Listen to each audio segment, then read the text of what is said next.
Hey guys, today I'm going to do a step-by-step installation guide on how to install the hammer mod for the Leatherman Wave Plus.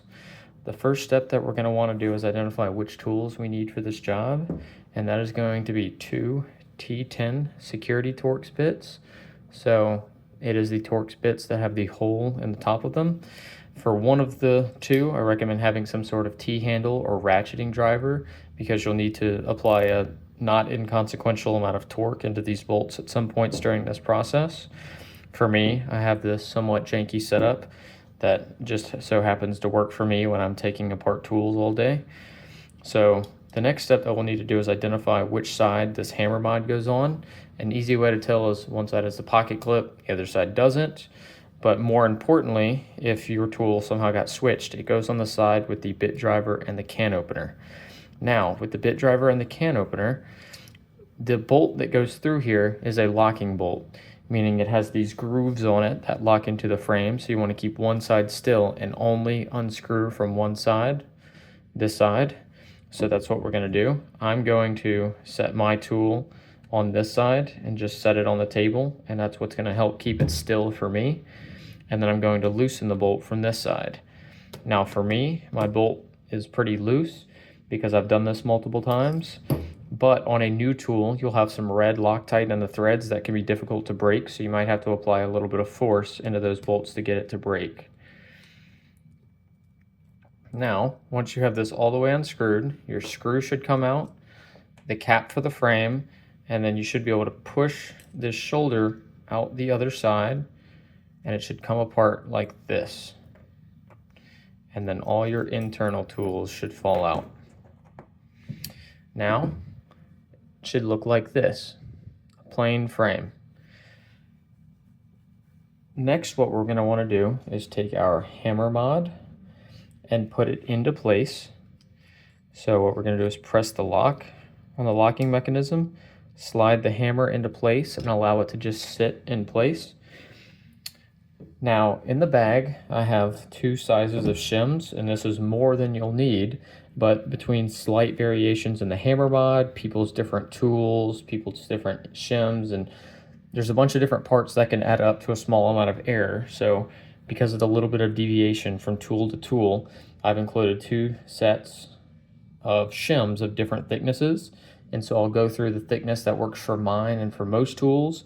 But at the end, you may realize that your internal tools or the hammer itself might be too loose or too tight, and you might have to go back and change out the shim size or add an additional one.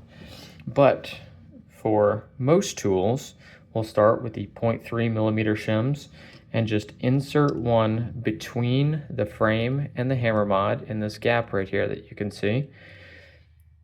And then begins, I won't say difficult, but the most tedious part of this installation process, which is trying to align the shims and the hammer, the frame, or the holes in the shims, the hammer, and the frame. So I have this shim roughly in the right spot, but you can see it's not perfect. So what I'm going to try to do is wiggle this bolt around to try to get all three to align. And as you can tell, I was able to successfully get all three aligned. Now I'm going to back this out and then reinstall the bit driver. Now I find it's easiest to install everything when it's in the open position. So what I'll do is, while it's in the open position here, insert it into place and let the locking bar catch on the back of it. And now I'm able to slide this bolt through it. You can see it poking out on this side. What I'm going to do now is take one of these 0.2 millimeter ones, and I have a slightly magnetic bit to help with this process, but this can be one of the most difficult steps. So what I want to do is have this just slightly poking out here, and what I'm going to try to do is take one of these shims and drop it in on top of this shoulder bolt. Now, I might have made it look easy because I've done this countless times, but it may take a couple of attempts to try to get that shim to seat against there. Now, the can opener, I'm going to put it down into place and apply a little bit of force, but as you notice, the bolt is in the way. I don't want to completely take this bolt all the way out because then the shim will drop off. So I'm just going to barely ease this bolt back until I have just enough room for this can opener.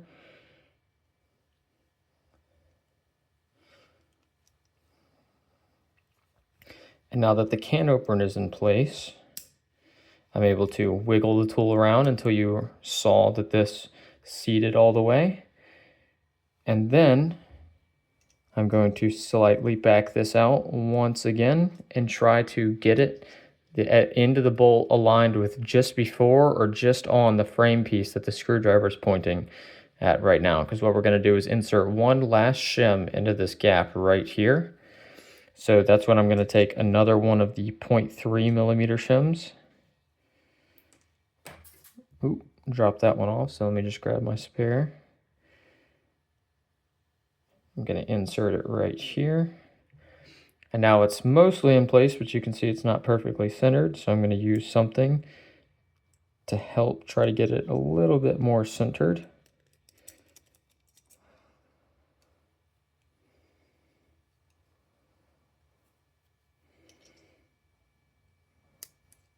I can see some edges poking through, and there we go. I was able to get the shim centered and punch this all the way through.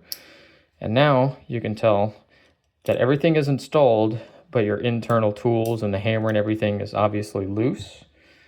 So then you're going to install the screw onto the outside. And now everything is installed, but you need to tune your tension because everything is still very loose. So what I'm going to do is set this down onto here to keep this back through bolt in place. And then use my ratcheting driver to tighten down the assembly. So what's going to happen here is I have these grooves built into the hammer to allow these arms to just slightly flex and squeeze. And so those can squeeze the frame, which can squeeze the inner tools.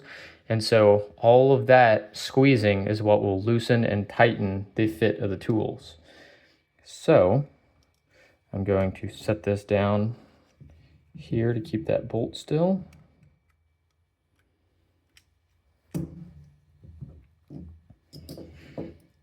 And then you might have to apply a decent amount of torque here to test.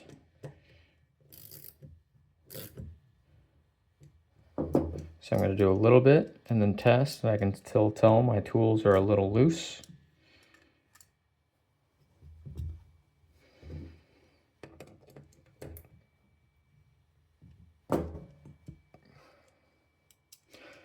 It's getting pretty close.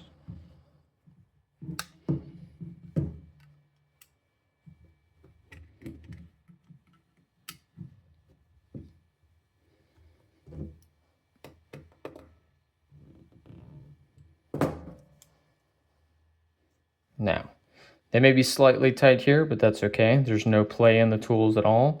They're able to open all the way up.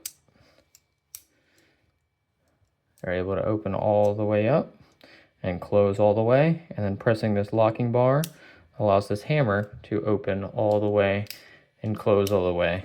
And now the hammer mod for the Leatherman is complete.